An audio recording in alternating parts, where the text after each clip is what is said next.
समग्र भारतवर्ष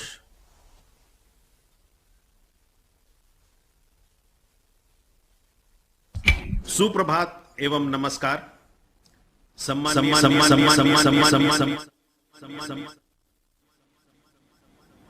प्रधानमंत्री श्री नरेंद्र मोदी जी, माननीय गृह मंत्री श्री अमित शाह जी,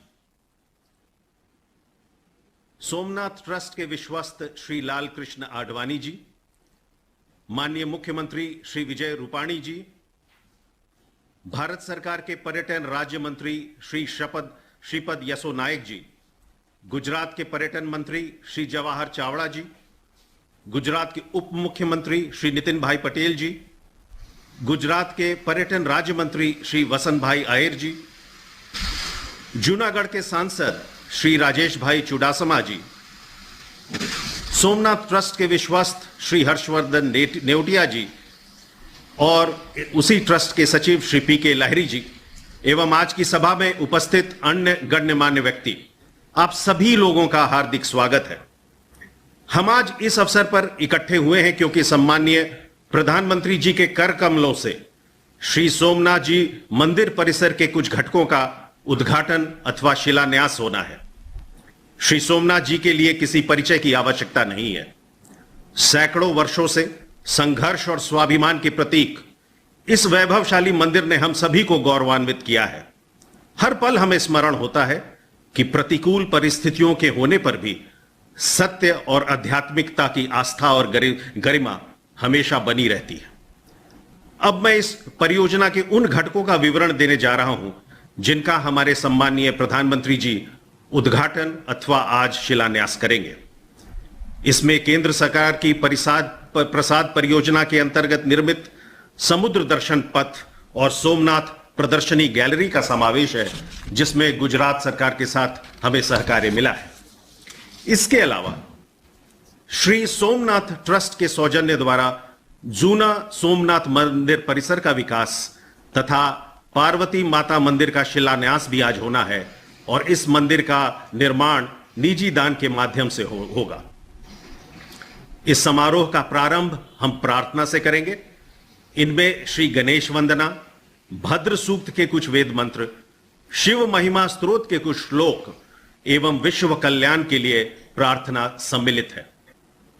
हरि ओम गणानां त्वा गणपतिर्गो हवामहे प्रियाणां त्वा प्रियपतिर्गो हवामहे निधीनां त्वा निधिपतिर्गो हवामहे वशो मम आहमजानि गर्भदमत्वमजा श्रीगर्भदम् भद्रं कर्णेभिः शृणुयाम देवा भद्रं पश्येमाक्षभिर्यजत्राः स्थिरैरङ्गैस्तुष्टुवाग्दोषस्तनोभिर्व्यक्षेमहि देवहितञ्जदायुः शतमेन्नो शरदो अन्ति देवा जतरानश्चकरा जरशान्तनो नाम उत्तराशो जतरा पितरो भवन्ति मानो मध्यारेखता युर्गन्तो आदितिर्यौरादितिरन्तरिक्षमदितिर्माता सविता सपुत्राः विश्वे देवा आदितिः पञ्चजना आदितिर्जातमदितिर्जनितवाम् दीर्घायुत्वाय बलाय वर्चसे स्वप्रजास्त्वाय सहसा अतो जीव शरदः शतम् द्यौः शान्तिरन्तरिक्षगो शान्तिः पृथिवी शान्तिरापः शान्तिरोषधयः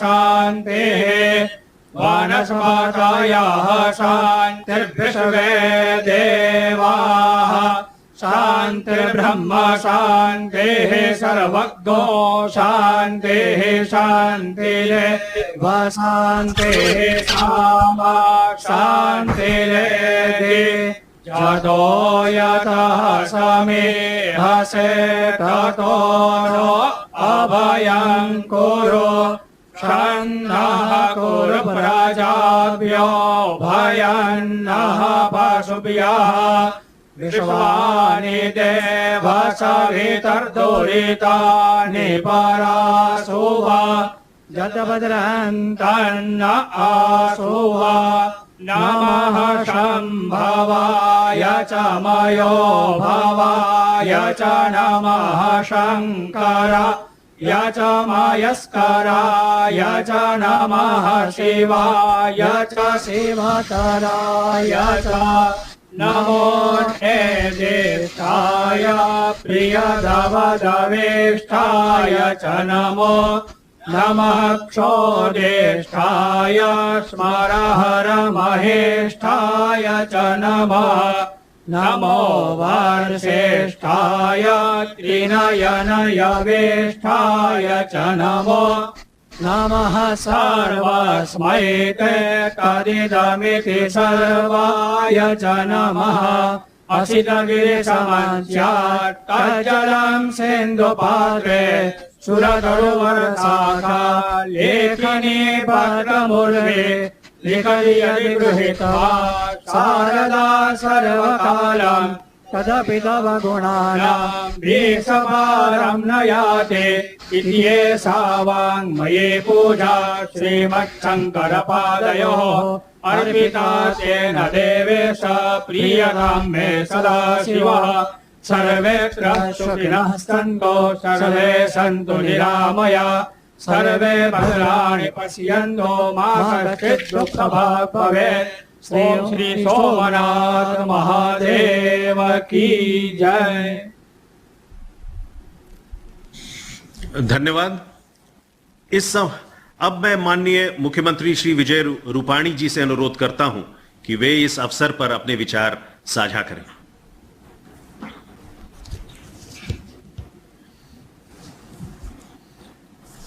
परम आदरणीय लोकप्रिय प्रधानमंत्री श्री नरेंद्र भाई मोदी जी, आदरणीय केंद्रीय गृह मंत्री श्री अमित भाई शाह जी, हमारे गुजरात के साथी मंत्री श्री जवाहर भाई चावड़ा, जिला पंचायत के अध्यक्षा श्रीमती रामीबेन और सोमनाथ ट्रस्ट के ट्रस्टीगण के सदस्य श्री प्रवीण भाई लहरी और श्री जेडी परमार जी, उपस्थित भाई और बहनों, मैं गुजरात की जनता, राज्य सरकार और श्री सोमनाथ ट्रस्ट की ओर से प्रधानमंत्री श्री और गृह मंत्री जी का और आदरणीय अडवाणी जी का मैं स्वागत करता हूं। पर्यटन मंत्री और राज्य मंत्री श्री और मंत्रालय के सहयोग के लिए मैं बहुत आभारी हूं। गुजरात के लिए आदरणीय प्रधानमंत्री श्री ने जो उच्च लक्ष्य रखे हैं उसे प्राप्त करने के लिए हम सब प्रतिबद्ध है। हमारा सौभाग्य है कि सोमनाथ ट्रस्ट में आदरणीय प्रधानमंत्री श्री अध्यक्ष है और गृह मंत्री श्री अमित भाई ट्रस्टी है। 2010 में ट्रस्टी मंडल में नियुक्ति के बाद श्री नरेंद्र भाई मोदी जी ने सोमनाथ के विकास को एक नई दिशा और दृष्टि दी है। पिछले 10 साल में लीलावंती अतिथि गृह, महेश्वरी अतिथि गृह और सागर दर्शन अतिथि गृह जैसे आधुनिक सुविधा युक्त अतिथि गृह जिसमें 300 कमरे का निर्माण हुआ और नए 3 भोजनालय से स्वरोजगार का भी निर्माण हुआ और अतिथियों को सुविधा भी प्राप्त हुई है। आदरणीय श्री नरेंद्र भाई के निर्देशन पर श्री कृष्ण की अंतिम लीला के स्थल पर श्री कृष्ण मंदिर का संपूर्ण नवनिर्माण किया गया और त्रिवेणी संगम पर राम मंदिर का भी निर्माण एवं सभागृह की व्यवस्था की गई है। श्री सोमनाथ मंदिर के गर्भगृह, दरवाजे, स्तंभ, शिखर के कलश एवं त्रिशूल को सुवर्ण से मंडित करने से सोमनाथ का प्राचीन वैभव लौट आया। सामान्य जन के निवास के लिए 320 लोगों की क्षमता वाली डोरमेंट्री का भी निर्माण हुआ है। मंदिर और रास्ते को रोशनी से सुशोभित किया गया है और प्रभास तीर्थ को स्वच्छ और सुंदर बनाने में श्री नरेंद्र भाई मोदी जी के अविरत प्रयत्न की मैं बहुत बहुत अभिनंदन और सराहना करता हूं। भारत सरकार ने प्रासाद योजना शुरू करके द्वारिका और सोमनाथ के विकास में महत्वपूर्ण भूमिका निभाई है। सोमनाथ में 2000 कार, 120 बस के लिए अति आधुनिक पार्किंग सुविधा और पर्याप्त संख्या में शौचालय की भी व्यवस्था की गई है और यात्री सुविधा केंद्र एवं धन कूड़े का रूपांतर जैसे 3 प्रोजेक्ट का पिछले साल लोकार्पण भी किया था। आज प्रसाद योजना का सबसे सुंदर प्रोमोनेड समुद्र दर्शन पथ का लोकार्पण आदरणीय प्रधानमंत्री श्री करेंगे तथा प्रभास तीर्थ की शोभा और बढ़ेगी। सोमनाथ मंदिर के परिसर में माता पार्वती जी का एक बड़ा मंदिर का निर्माण होने से कई श्रद्धावान भक्तों को आनंद और संतोष मिलेगा।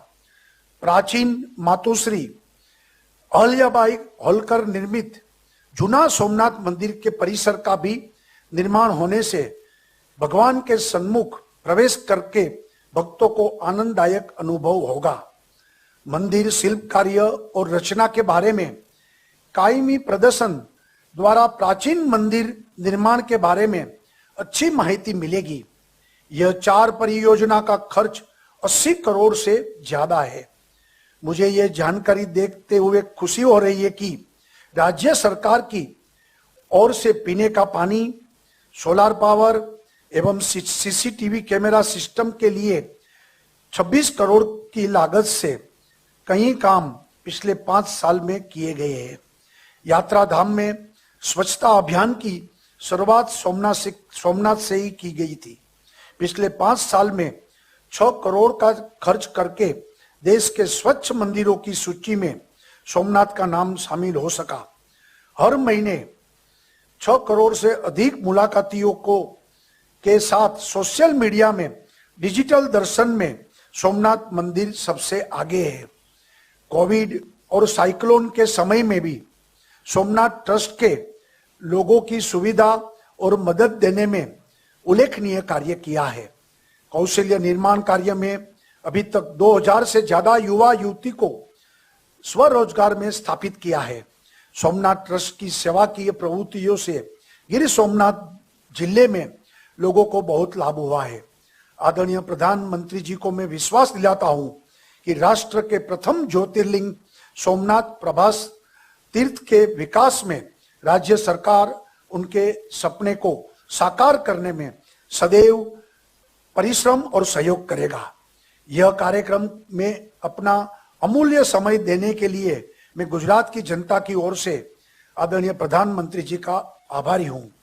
केंद्रीय गृह मंत्री जी अमित भाई शाह सोमनाथ जी के अनन्य भक्त है और प्रधानमंत्री जी के मार्गदर्शन से इस क्षेत्र के विकास के लिए अविरत कार्यरत है। सोमनाथ मंदिर का नवनिर्माण हमारे देश के लौह पुरुष सरदार वल्लभ भाई पटेल के दृढ़ संकल्प से शुरू हुआ और आज हमारे गुजरात के सर्वाधिक सक्षम और भारत के लोकप्रिय प्रधानमंत्री श्री नरेंद्र भाई मोदी की अध्यक्षता में सरदार साहब का सपना साकार हो रहा है और उससे भी आगे बढ़कर ये प्राचीन तीर्थ की गरिमा आसमान को छू रही है। मुख्यमंत्री की जिम्मेदारी है कि मैं इस पवित्र अभियान में प्रदान करने के लिए हमारी सरकार संकल्पबद्ध है और राज्य सरकार गुजरात की जनता की ओर से फिर से आदरणीय प्रधानमंत्री जी का आभार व्यक्त करके मैं अपनी बात समाप्त करता हूं। जय सोमनाथ, भारत माता की जय। धन्यवाद माननीय मुख्यमंत्री महोदय। अब मैं अनुरोध करूंगा हमारे माननीय गृह मंत्री श्री अमित शाह जी से, जो सोमनाथ मंदिर ट्रस्ट के विश्वस्त भी हैं, कि वे इस अवसर पर अपने विचार हम सबके साथ साझा करें। देश के प्रधानमंत्री और सोमनाथ ट्रस्ट के अध्यक्ष आदरणीय श्री नरेंद्र भाई, आज वीडियो कॉन्फ्रेंस से हमारे साथ जुड़े सोमनाथ ट्रस्ट के ट्रस्टी और भारत के वरिष्ठ नेता श्री लालकृष्ण आडवाणी जी, गुजरात के मुख्यमंत्री श्री विजयभाई रूपाणी जी, श्री श्रीपाद यसो नायक जी, उप मुख्यमंत्री नितिन भाई पटेल जी, हर्षवर्धन निवेतिया जी, सोमनाथ में मंच पर उपस्थित श्री जवाहर चावड़ा जी, रामीबेन, श्री प्रवीण भाई लहरी, श्री जीडी परमार और प्रत्यक्ष और परोक्ष रूप से इस कार्यक्रम में शामिल सभी के भाइयों और बहनों को मेरा नमस्कार। आज हम एक बहुत महत्वपूर्ण कार्यक्रम में अलग अलग जगह से, अलग अलग माध्यम से इस कार्यक्रम के साथ जुड़े हैं। देश का यह प्रथम ज्योतिर्लिंग न केवल देश, दुनिया और देश के करोड़ों श्रद्धालुओं का श्रद्धा केंद्र रहा है। आज जब 4 नए प्रकल्प इस परिसर में जुड़ने जा रहे हैं, उस वक्त मैं कुछ चीजों का जरूर जिक्र करना चाहता हूं कि 2010 में जब देश के अभी के प्रधानमंत्री और उस वक्त के मुख्यमंत्री मोदी जी सोमनाथ ट्रस्ट के साथ जुड़े, तब से ये तीर्थ क्षेत्र के सर्वांगीण विकास के लिए इन्होंने बहुत सारे प्रयास किए हैं। तीर्थ क्षेत्र के आसपास के पूरे क्षेत्र को एक जोन बनाकर उसका विकास राज्य सरकार के माध्यम से किया गया। इसके साथ ट्रांसपोर्टेशन से जुड़ने के लिए रेलवे, एसटी, कई सारी चीजों से उसका जुड़ाव किया गया और विकास के लिए हर एक संभावनाओं का दोहन करते हुए विकास का एक परिपूर्ण नक्शा नरेंद्र भाई ने 2010 में ही तैयार किया। न केवल विकास पूजा शास्त्रोक्त रूप से हो और पूजा में शुद्धता आए, उसके लिए भी उन्होंने बहुत बड़ा प्रयास किया। स्वच्छता, उसके लिए आज मैं बहुत विश्वास से कह रहा हूं कि देश के गिने चुने मंदिरों में से सोमनाथ मंदिर ये हमारा प्रथम ज्योतिर्लिंग माना जाएगा, जहां पर स्वच्छता के लिए पूरी चिंता ट्रस्ट की ओर से की जा रही है। सोमनाथ धाम में जो अन्य तीर्थ स्थान है, वो सभी का भी पुनरोद्धार करना, उनको यात्रियों की सुविधा की दृष्टि से संपूर्ण सुविधापूर्ण बनाना और उनको भी एक टूरिस्ट मैप पर पॉपुलर करने के लिए प्रधानमंत्री जी ने बहुत बड़ा इनिशिएटिव लिया था, जो आज परिणाम दे रहा है। सोमनाथ के दर्शन, सोमनाथ की हर आरती के दर्शन दुनिया भर के श्रद्धालु डिजिटली कर पाए, इसके लिए भी हमारी ट्रस्ट की बैठक में कई बार उन्होंने न केवल मार्गदर्शन दिया, आग्रह भी रखा और उसका मॉनिटरिंग भी किया है। इसका परिणाम है आज सबसे ज्यादा देखने वाले, डिजिटली देखने वाले आरती में सोमनाथ का नंबर अग्रिम स्थान पर है। और मुझे लगता है कि जिस रोड मैप पर ये मंदिर का विकास चल रहा है, हम सरदार पटेल, जाम साहेब और के.एम. मुंशी के स्वप्नों का एक तीर्थ क्षेत्र बनाने में जरूर सफल होंगे, ये मेरा विश्वास है। सोमनाथ का मंदिर विनाश पर सृजन के विजय का प्रतीक। अनेक बार आक्रांताओं ने इस श्रद्धा केंद्र को शत विकसित किया, मगर कई बार विनाश करने वालों से श्रद्धा रखने वालों की ताकत बड़ी होती है। हर बार एक और भव्यता के साथ खड़ा हुआ और आज विश्व के सामने एक भव्य अस्तित्व इसका हम देख रहे हैं। आज जिस कार्यक्रम के लिए हम आए हैं उसमें प्रसाद स्कीम के तहत सोमनाथ सैरगाह, सोमनाथ प्रदर्शनी केंद्र और पुराने सोमनाथ मंदिर का जीर्णोद्धार जो हुआ है इसका उद्घाटन होने जा रहा है और श्री पार्वती मंदिर का शिला पूजन होने जा रहा है। 2014 में देश के प्रधानमंत्री बनने के बाद नरेंद्र भाई ने देश भर के सभी धर्मों के तीर्थ स्थानों को प्रसाद स्कीम के तहत लेकर इसके इंफ्रास्ट्रक्चर की और इसके आसपास यात्री सुविधाओं की चिंता करी और न जाने कितने ये 7 साल के अंदर कितने तीर्थ स्थान प्रसाद योजना का फायदा उठाते हुए आज बहुत अच्छी तरह से हर धर्म के श्रद्धालु, हर संप्रदाय के श्रद्धालु अपने अपने श्रद्धा केंद्र पर अपनी श्रद्धा की अभिव्यक्ति कर रहे हैं। आज यहाँ पर अरब सागर के समुद्र तट पर एक पूरा एक कॉरिडोर बनाया गया है जो 1.5 किलोमीटर लंबा है, 8 मीटर चौड़ा है और इससे लगभग 160 छोटे स्वनियोजित व्यापारियों को भी जगह देंगे, जिससे आने वाले यात्रियों को शाम के समय के बाद अपने परिवार के साथ, बच्चों के साथ वहां पर जाकर एक अच्छी पर्यटन केंद्र की अनुभूति हो, इस प्रकार की व्यवस्था होगी। एक आज पुराने सोमनाथ मंदिर का भी उद्घाटन होने जा रहा है। यह मंदिर 1783 में पुण्य श्लोक अहल्याबाई ने बनाया था। देश भर में 1200 से ज्यादा खंडित तीर्थ स्थानों का उद्धार करने का महान कार्य पुण्य श्लोक अहल्याबाई होलकर ने किया था। उसमें से एक ये सोमनाथ मंदिर भी था। गायकवाड़ सरदारों की मदद लेते हुए उन्होंने यहाँ पर जूनागढ़ के साथ, नवाब के साथ हस्ताक्षर कर 1783 में एक मंदिर बनाया था। आज उसका भी जीर्णोद्धार हुआ है और वो पुराना मंदिर भी आज यात्रियों के लिए बहुत अच्छे तरीके से सुलभ हो, इस प्रकार की व्यवस्था हुई है। शास्त्रोक्त रूप से अभी तय होना बाकी है, मगर कहते हैं कि पहले वहां शक्तिपीठ भी थी, मगर ये तो सुनिश्चित है कि वहां मां पार्वती का मंदिर था।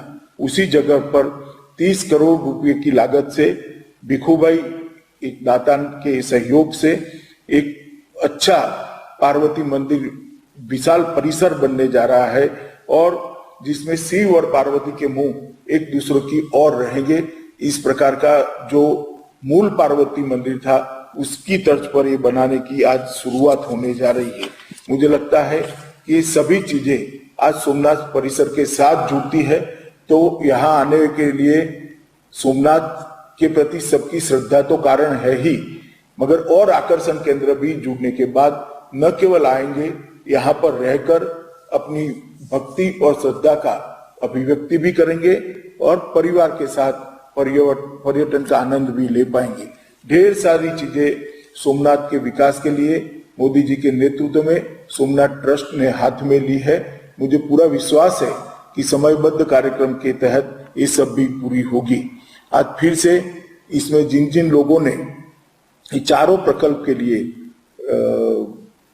सहायता की है, विशेषकर भारत सरकार और गुजरात सरकार ने ये चारों प्रकल्प में जो सहायता की है, जिन दाताओं ने दान दिया है, वो सबका ट्रस्ट की ओर से मैं धन्यवाद करना चाहूंगा और मैं इतना विश्वास दिलाना चाहता हूं सभी को कि मोदी जी के नेतृत्व में ये हमारा प्रथम ज्योतिर्लिंग सोमनाथ ट्रस्ट जो संभाल रहा है, इसको हम और आगे ले जाएंगे और इसका महिमा मंडन पूरे देश और विश्व में हो, इस प्रकार की व्यवस्था भी करेंगे।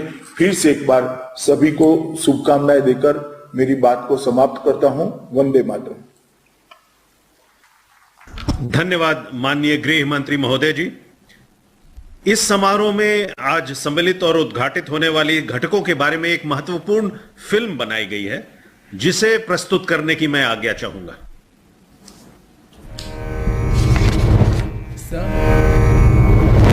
समुद्र तीरे शशिना प्रतिष्ठितं प्रभास तीर्थे परमं पवित्रम् नेत्रम् ज्योतिर्मयं गुर्जरभूमिरत्नम् तं सोमनाथं सततं नमामि। सोम यानी कि चंद्र ने जिनकी स्थापना प्रभास के समुद्र तट पर की है, वह विश्व का सर्वप्रथम ज्योतिर्लिंग सोमनाथ। महादेव शिव शंकर की अनुपम शक्ति का स्रोत सोमनाथ मंदिर कितने आक्रमणों के बावजूद टस से मस न हुआ। गुजरात के पुत्र श्री सरदार वल्लभ भाई पटेल के प्रयासों से श्री सोमनाथ मंदिर का नवनिर्माण हुआ। हमारे देश के माननीय प्रधानमंत्री श्री नरेंद्र मोदी जी ने बतौर ट्रस्टी व अध्यक्ष पिछले 10 वर्षों में सोमनाथ के विकास को नई दिशा दिखाई। उनके नेतृत्व में मंदिर के गर्भगृह व शिखर के कलश को स्वर्ण मंडित और लाइट एंड साउंड से मंदिर को रोशन किया गया।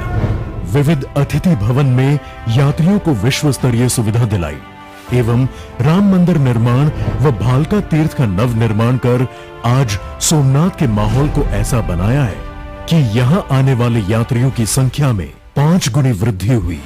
और इसी वृद्धि को आगे ले जाते हुए माननीय नरेंद्र मोदी जी आज असंख्य भक्तों के लिए पर्यटन, आध्यात्म व इतिहास से जुड़े स्थलों का लोकार्पण व शिलान्यास कर रहे हैं, जिसमें सर्वप्रथम है सोमनाथ के प्राकृतिक सौंदर्य को ध्यान में रखकर भारत सरकार के पर्यटन मंत्रालय की प्रसाद योजना अंतर्गत बनाया गया समुद्र दर्शन पथ।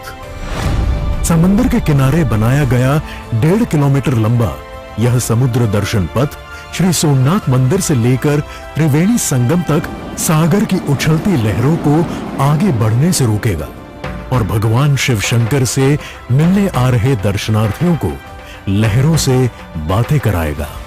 पब्लिक एड्रेस सिस्टम व सीसीटीवी सुरक्षा से सुसज्जित यह वॉकवे दर्शनार्थियों को सुरक्षित और सलामत रखेगा। बच्चों से लेकर बुजुर्गों तक हर कोई इस पथ का आनंद लेने आएगा और साथ ही स्थानीय लोगों के लिए लेकर आएगा रोजगार के नए अवसर। इसी श्रृंखला में इतिहास से जुड़ा पहलू है सोमनाथ प्रदर्शनी गैलरी। यह गैलरी मात्र मंदिर स्थापत्य की थीम पे बनी है। श्री सोमनाथ मंदिर के खंडित अवशेषों को यहाँ संजो के रखा गया है।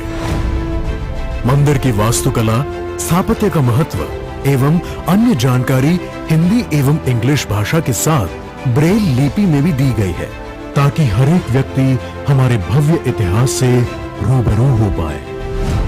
इसी श्रृंखला में आगे है इंदौर की मराठा महारानी मातोश्री अहिल्याबाई होलकर द्वारा सन 1783 में स्थापित किया गया प्राचीन सोमनाथ मंदिर। सोमनाथ पे हो रहे आक्रमणों के दौर में इसी मंदिर में सोमनाथ महादेव की पूजा होती थी। मर्यादित परिसर क्षेत्र और दुर्गम प्रवेश द्वार वाले पुराने मंदिर परिसर का नवनिर्माण कर कुल 1800 स्क्वायर मीटर के एरिया को मंदिर परिसर में शामिल किया गया व मंदिर के प्रवेश मार्ग को सरल कर सन्मुख प्रवेश बनाया गया है। प्रथम मंजिल पे बनाए गए 2 हॉल, नीचे मंजिल पे बनाई गई दुकानें और विशाल परिसर यहाँ हो रहे आध्यात्मिक चिंतन को और आगे ले जाएगा। साथ ही सोमनाथ परिसर में हो रहा है श्री पार्वती मंदिर का शिलान्यास। सोमनाथ महादेव के सानिध्य में पार्वती मंदिर का संकल्प रखा श्री सोमनाथ ट्रस्ट ने और सूरत के भीखूभाई धामेलिया व उनके परिवार के सहयोग से आज यह सपना सच होने जा रहा है। दीर्घदृष्टा प्रधानमंत्री श्री नरेंद्र मोदी जी के संकल्प से आज प्रभास तीर्थ की भक्ति की खुशबू विश्व के हर कोने में प्रसारित होगी। आज उत्सव है प्रभास के हर एक कण में शिव की उपस्थिति का। जय सोमनाथ।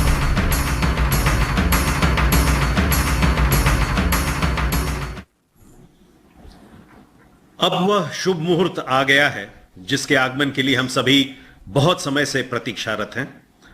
मैं अनुरोध करूंगा हमारे सम्माननीय प्रधानमंत्री महोदय से कि वे आज के उत्सव को साकार करें और रिमोट के द्वारा विभिन्न घटकों के लोकार्पण अथवा शिलान्यास का कार्यक्रम संपन्न करें।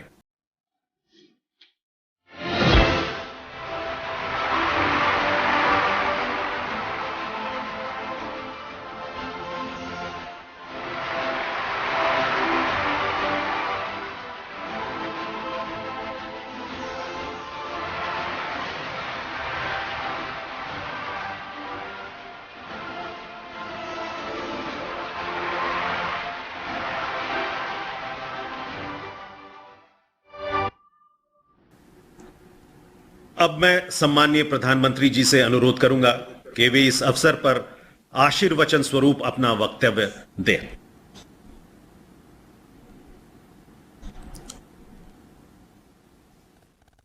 जय सोमनाथ।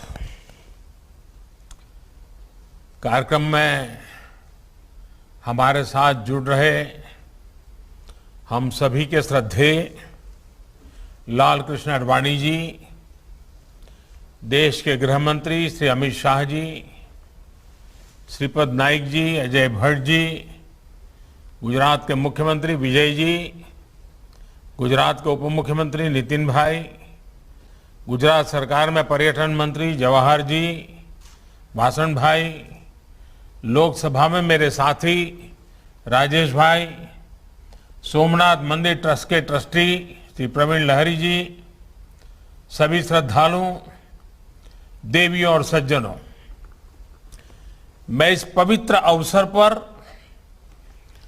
वीडियो कॉन्फ्रेंस के जरिए जुड़ रहा हूं,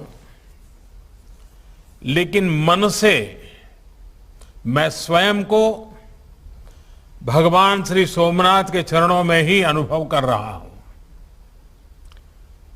मेरा सौभाग्य है कि सोमनाथ मंदिर ट्रस्ट के अध्यक्ष के रूप में मुझे इस पुण्य स्थान की सेवा का अवसर मिलता रहा है। आज एक बार फिर हम सब इस पवित्र तीर्थ के कायाकल्प के साक्षी बन रहे हैं। आज मुझे समुद्र दर्शन पथ, सोमनाथ प्रदर्शन गैलरी और जीर्णोद्धार के बाद नए स्वरूप में जूना सोमनाथ मंदिर के लोकार्पण का सौभाग्य मिला है। साथ ही आज पार्वती माता मंदिर का शिलान्यास भी हुआ है।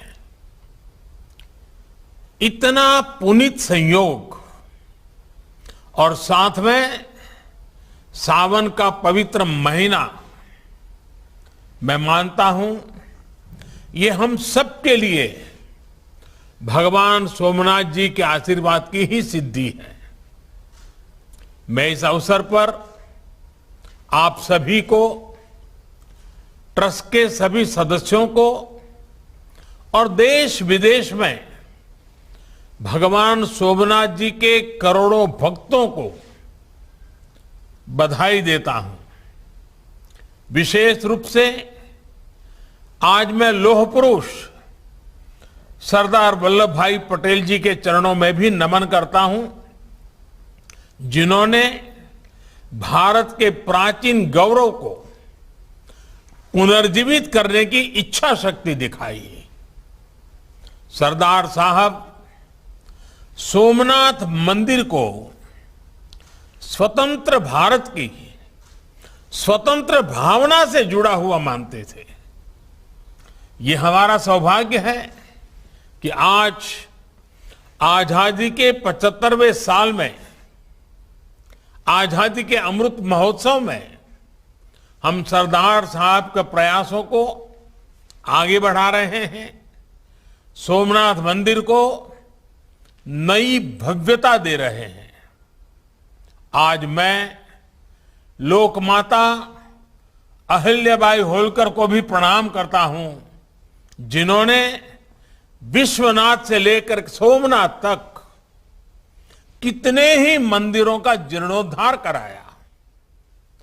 प्राचीनता और आधुनिकता का जो संगम उनके जीवन में था, आज देश उसे अपना आदर्श मान करके आगे बढ़ रहा है। साथियों, स्टैच्यू ऑफ यूनिटी से लेकर कच्छ के कायाकल्प तक पर्यटन से जब आधुनिकता जुड़ती है तो कैसे परिणाम आते हैं, गुजरात ने इसे करीब से देखा है। ये हर कालखंड की मांग रही है कि हर धार्मिक पर्यटन की दिशा में भी नई संभावनाओं को तलाशें, लोकल अर्थव्यवस्था से तीर्थ यात्राओं का जो रिश्ता रहा है उसे और मजबूत करें। जैसे कि सोमनाथ मंदिर में अभी तक पूरे देश और दुनिया से श्रद्धालु दर्शन करने आते थे, लेकिन अब यहां समुद्र दर्शन पथ, प्रदर्शनी, पिलग्रिम प्लाजा और शॉपिंग कॉम्प्लेक्स भी पर्यटकों को आकर्षित करेंगे।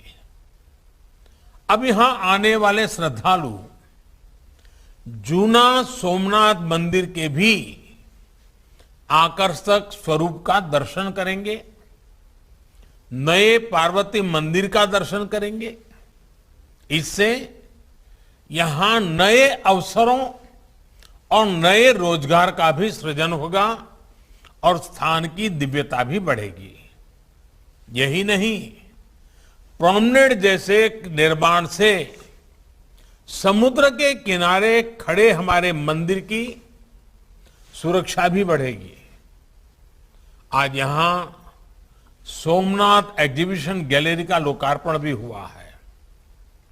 इससे हमारे युवाओं को, आने वाली पीढ़ी को उस इतिहास से जुड़ने का, हमारी आस्था को उसके प्राचीन स्वरूप में देखने का, उसे समझने का एक अवसर भी मिलेगा। साथियों, सोमनाथ तो सदियों से सदाशिव की भूमि रही है और हमारे यहां शास्त्रों में कहा गया है, शम करोति सह शंकरः, अर्थात जो कल्याण को, जो सिद्धि को प्रदान करे वो शिव है। ये शिव ही है जो विनाश में भी विकास का बीज अंकुरित करते हैं, संहार में भी सृजन को जन्म देते हैं। इसलिए शिव अविनाशी है, शिव अव्यक्त है और शिव अनादि है। और इसलिए तो शिव को अनादि योगी कहा गया है। इसलिए शिव में हमारी आस्था हमें समय की सीमाओं से परे हमारे अस्तित्व का बोध कराती है, हमें समय की चुनौतियों से जूझने की शक्ति देती है। और सोमनाथ का ये मंदिर हमारे इस आत्मविश्वास का एक प्रेरणा स्थल है। साथियों, आज दुनिया में कोई भी व्यक्ति इस भव्य संरचना को देखता है तो उसे केवल एक मंदिर ही नहीं दिखाई देता, उसे एक ऐसा अस्तित्व दिखाई देता है जो सैकड़ों हजारों सालों से प्रेरणा देता रहा है, जो मानवता के मूल्यों की घोषणा कर रहा है। एक ऐसा स्थल जिसे हजारों साल पहले हमारे ऋषियों ने प्रभास क्षेत्र यानी प्रकाश का, ज्ञान का क्षेत्र बताया था और जो आज भी पूरे विश्व के सामने ये आह्वान कर रहा है कि सत्य को असत्य से हराया नहीं जा सकता, आस्था को आतंक से कुचला नहीं जा सकता। इस मंदिर को सैकड़ों सालों के इतिहास में कितनी ही बार तोड़ा गया, यहां की मूर्तियों को खंडित किया गया, इसका अस्तित्व मिटाने की हर कोशिश की गई, लेकिन इसे जितने भी बार गिराया गया वे उतनी ही बार उठ खड़ा हुआ। इसलिए भगवान सोमनाथ मंदिर आज भारत ही नहीं पूरे विश्व के लिए एक विश्वास है और एक आश्वासन भी है। जो तोड़ने वाली शक्तियां हैं, जो आतंक के बलबूते साम्राज्य खड़ा करने वाली सोच है, वो किसी कालखंड में कुछ समय के लिए भले हावी हो जाए, लेकिन उसका अस्तित्व कभी स्थायी नहीं होता। वो ज्यादा दिनों तक मानवता को दबाकर नहीं रख सकती। ये बात जितनी तब सही थी जब कुछ आतताई सोमनाथ को गिरा रहे थे, उतनी ही सही आज भी है जब विश्व ऐसी विचारधाराओं से आशंकित है। साथियों, हम सभी जानते हैं सोमनाथ मंदिर की पुनर्निर्माण से लेकर भव्य विकास की ये यात्रा केवल कुछ सालों या कुछ दशकों का परिणाम नहीं है। ये सदियों की दृढ़ इच्छा शक्ति और वैचारिक निरंतरता का परिणाम है। डॉक्टर राजेंद्र प्रसाद जी, सरदार वल्लभ भाई पटेल और कमा मुंशी जैसे महानुभावों ने इस अभियान के लिए आजादी के बाद भी कठिनाइयों का सामना किया, लेकिन आखिरकार 1950 में सोमनाथ मंदिर आधुनिक भारत के दिव्य स्तंभ के रूप में स्थापित हो गया। कठिनाइयों के सौहार्दपूर्ण समाधान की प्रतिबद्धता के साथ आज देश और आगे बढ़ रहा है। आज राम मंदिर के रूप में नए भारत के गौरव का एक प्रकाशित स्तंभ भी खड़ा हो रहा है। साथियों, हमारी सोच होनी चाहिए इतिहास से सीखकर वर्तमान को सुधारने की, एक नया भविष्य बनाने की। इसलिए जब मैं भारत जोड़ो आंदोलन की बात करता हूं तो उसका भाव केवल भौगोलिक या वैचारिक जुड़ाव तक सीमित नहीं है। ये भविष्य के भारत के निर्माण के लिए हमें हमारे अतीत से जोड़ने का भी संकल्प है। इसी आत्मविश्वास पर हमने अतीत के खंडहरों पर आधुनिक गौरव का निर्माण किया है, अतीत की प्रेरणाओं को संजोया है।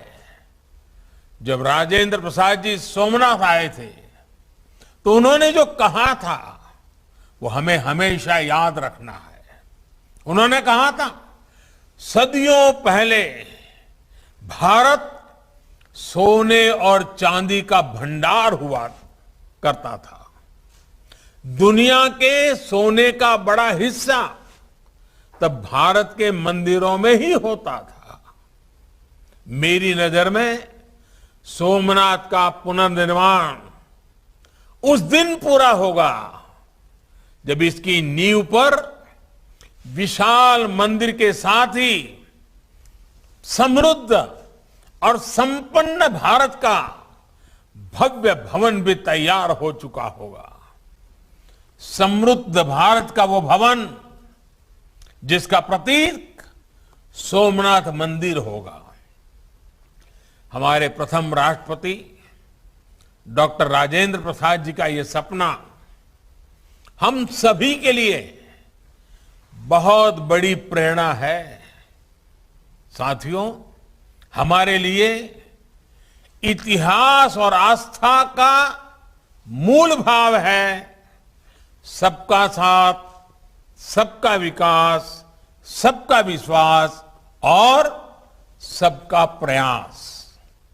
हमारे यहां जिन 12 ज्योतिर्लिंगों की स्थापना की गई है उनकी शुरुआत सौराष्ट्रे सोमनाथम, सौराष्ट्रे सोमनाथम के साथ सोमनाथ मंदिर से ही होती है।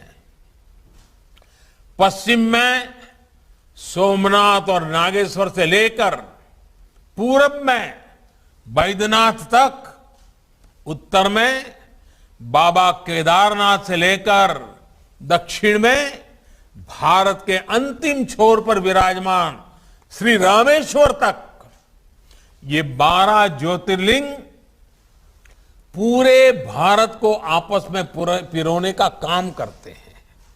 इसी तरह हमारे चारों धामों की व्यवस्था, हमारे शक्ति पीठों की संकल्पना, हमारे अलग अलग कोनों से अलग अलग तीर्थों की स्थापना, हमारी आस्था की ये रूपरेखा वास्तव में एक भारत श्रेष्ठ भारत की भावना की ही अभिव्यक्ति है। दुनिया को सदियों से आश्चर्य होता रहा कि इतनी विविधताओं से भरा भारत एक कैसे हैं, हम एकजुट कैसे हैं।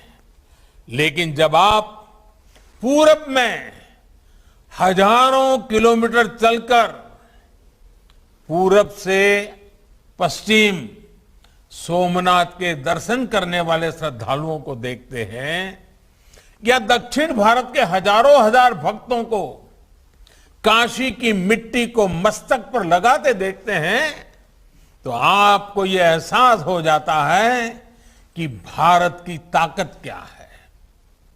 हम एक दूसरे की भाषा नहीं समझ रहे हैं, वेशभूषा भी अलग, खान पान की आदतें भी अलग, लेकिन हमें एहसास होता है हम एक हैं।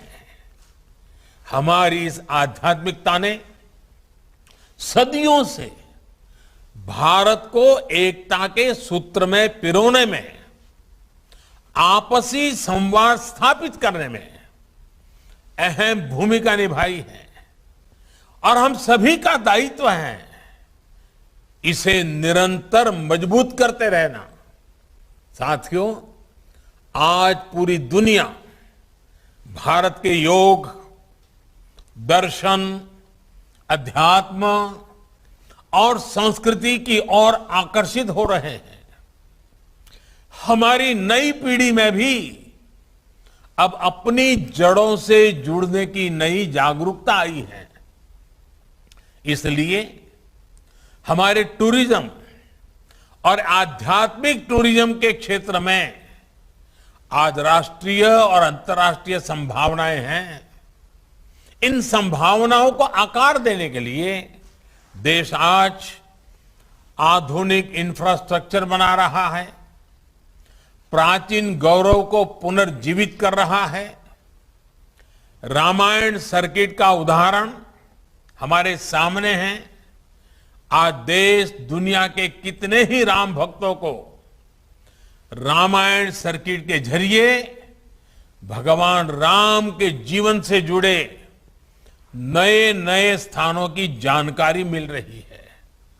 भगवान राम कैसे पूरे भारत के राम है, इन स्थानों पर जाकर हमें आज ये अनुभव करने का मौका मिल रहा है। इसी तरह बुद्ध सर्किट पूरे विश्व के बौद्ध अनुयायियों को भारत में आने की, पर्यटन करने की सुविधा दे रहा है। आज इस दिशा में काम को तेजी से आगे बढ़ाया जा रहा है।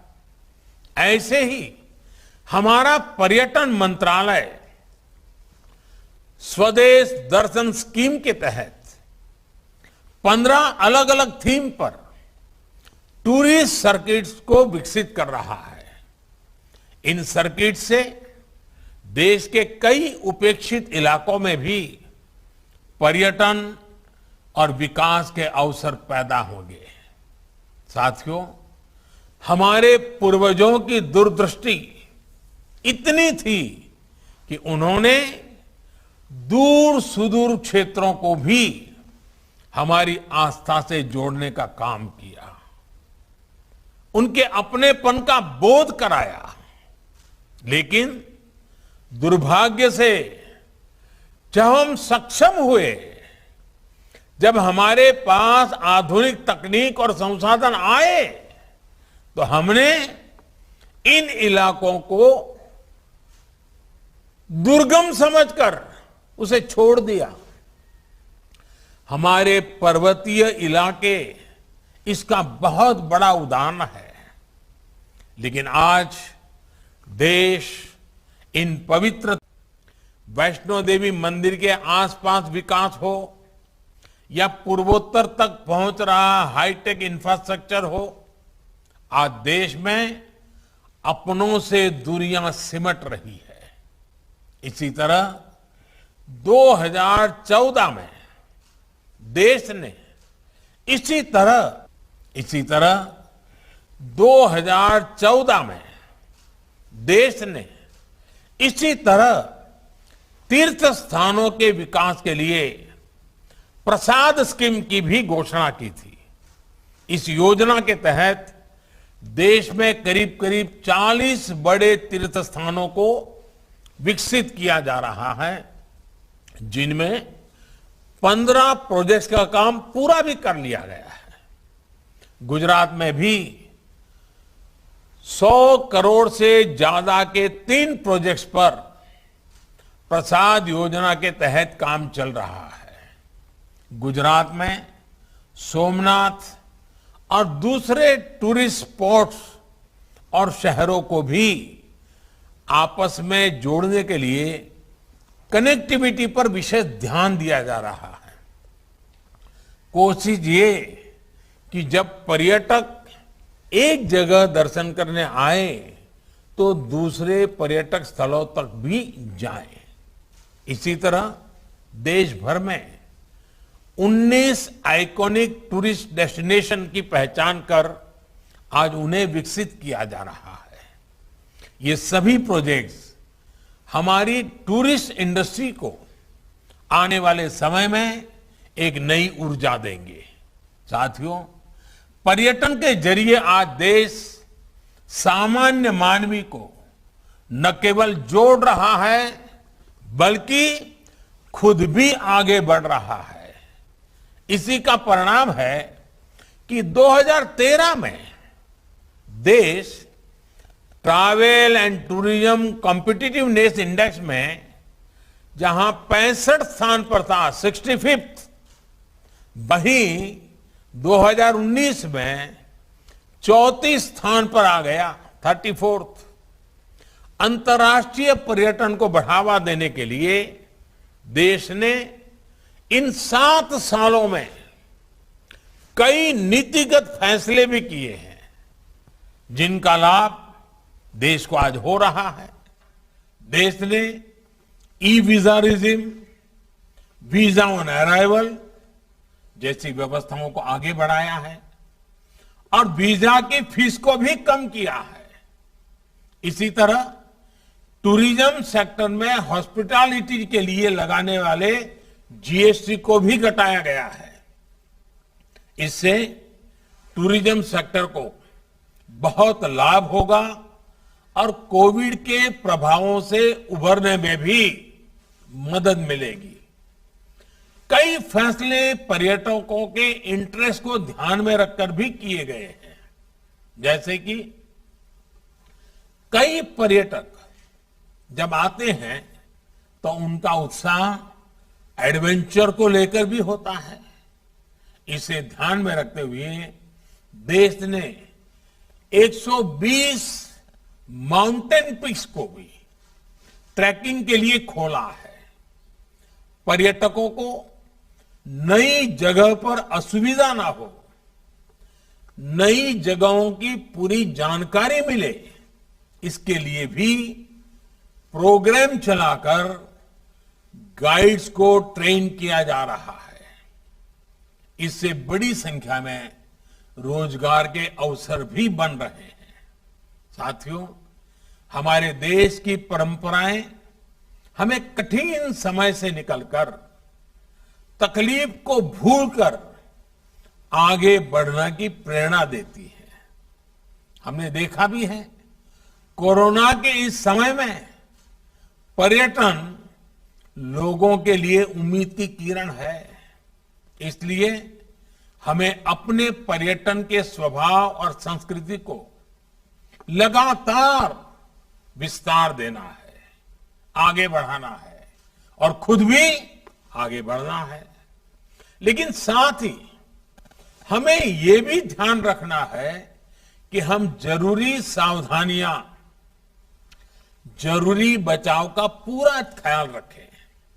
मुझे विश्वास है इसी भावना के साथ देश आगे बढ़ता रहेगा और हमारी परंपराएं, हमारा गौरव आधुनिक भारत के निर्माण में हमें दिशा देती रहेगी। भगवान सोमनाथ का हम पर आशीर्वाद बना रहे, गरीब से गरीब का कल्याण करने के लिए हम में नई नई क्षमता, नई नई ऊर्जा प्राप्त होती रहे, ताकि सर्व के कल्याण के मार्ग को हम समर्पित भाव से सेवा करने के माध्यम से जन सामान्य के जीवन में बदलाव ला सके। इन्हीं शुभकामनाओं के साथ आप सभी को बहुत बहुत धन्यवाद। जय सोमनाथ। धन्यवाद आदरणीय प्रधानमंत्री महोदय। आज यहां उपस्थित सभी गण्यमान्य व्यक्ति, बहनों और भाइयों, आज का कार्यक्रम यहीं संपन्न होता है। कार्यक्रम में भाग लेकर उसकी शोभा बढ़ाने के लिए आप सबका करबद्ध धन्यवाद एवं आभार।